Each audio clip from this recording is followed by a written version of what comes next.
Okey, Assalamualaikum dan salam sejahtera kepada semua penonton. Okey, pada hari ini saya akan mengupas sedikit isu berkaitan dengan tekanan. Okey, apabila dikaitkan dengan tekanan, kita dapat berfikir berkaitan apa itu tekanan, macam mana tekanan boleh berlaku, apa punca-punca berlakunya tekanan. Jadi, pada topik hari ini iaitu tajuk spesifik kepada perkongsian hari ini adalah apa itu tekanan. Jadi, sebelum saya memulakan dan meneruskan dengan konsep tekanan, terlebih dahulu saya akan menjelaskan beberapa objektif kepada perkongsian ini. Okey, pertama sekali, objektif kepada perkongsian ini adalah untuk mendedahkan para peserta ilmu pengetahuan berkaitan dengan tekanan. Okey, kedua, untuk mengetahui dan mendapat pendedahan berkaitan dengan punca-punca berlakunya tekanan dalam kehidupan seharian.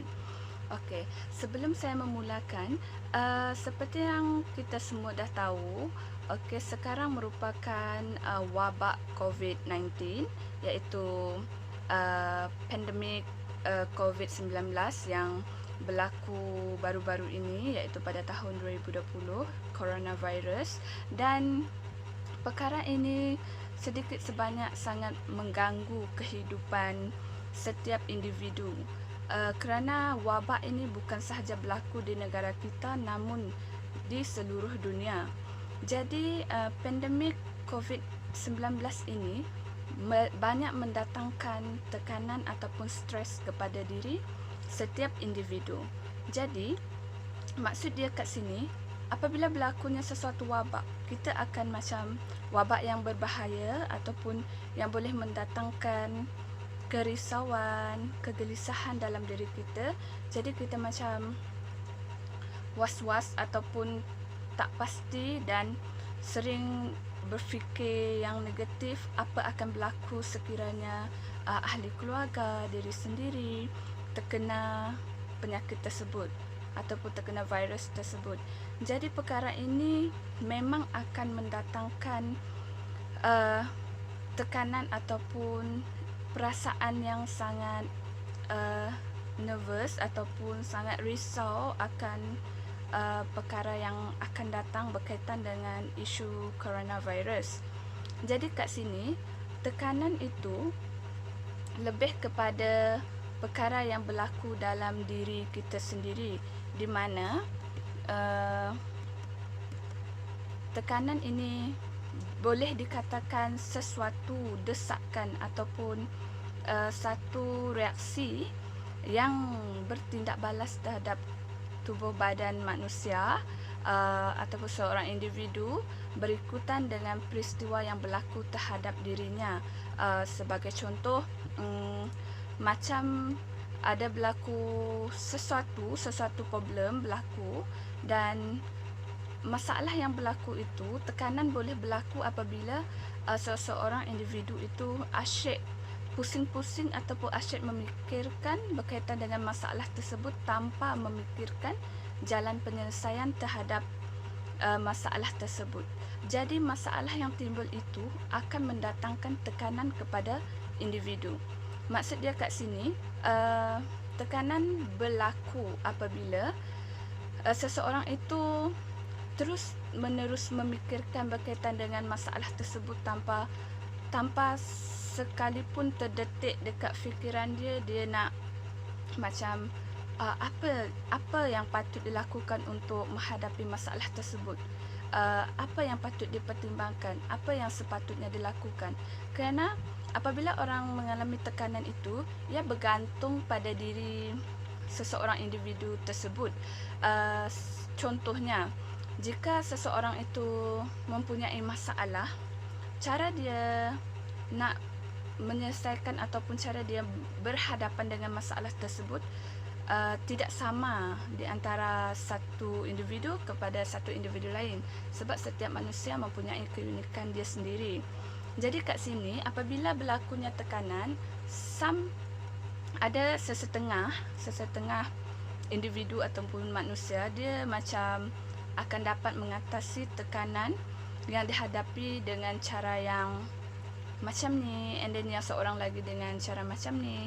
Jadi tekanan ini, level of stress dia tak tertumpu pada orang tu ataupun tertumpu pada satu grup. No, dia macam okay, orang ni dia punya sendiri tahap tekanan dia macam mana. Okay, orang ni macam mana tahap tekanan dia.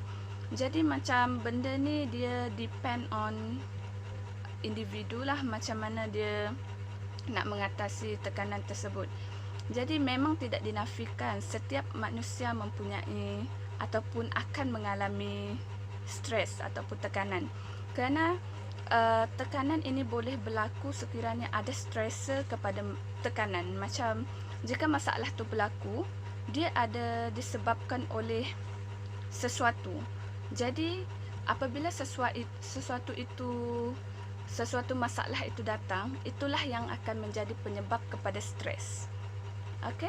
Maksud dia lebih kurang kepada contoh, saya bagi situasi pada musim wabak COVID-19 ni, kebanyakan daripada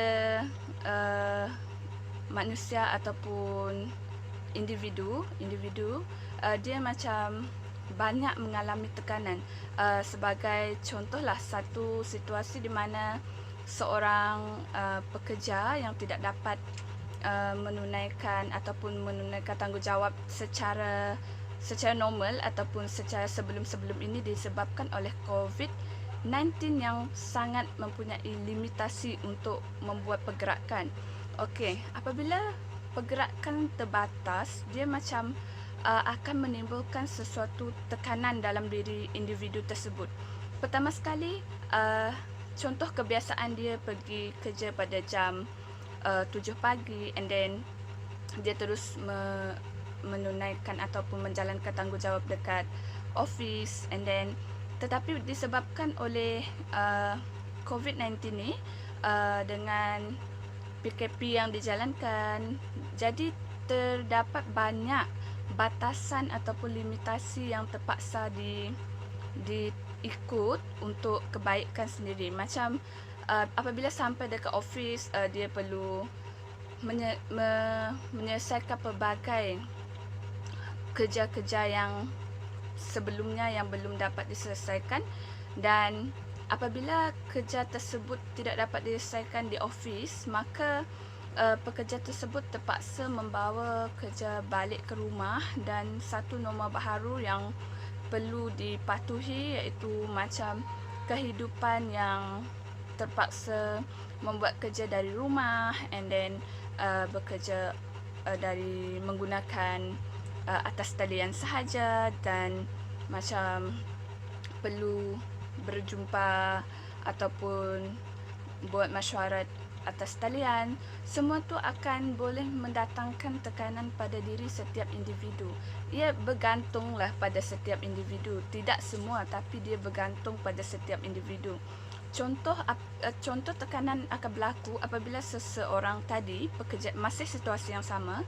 Contoh tadi pekerja yang terpaksa bekerja dari rumah, and then siapkan kerja-kerja yang banyak, and then berlambak yang belum sempat disiapkan sebelum terjadinya wabak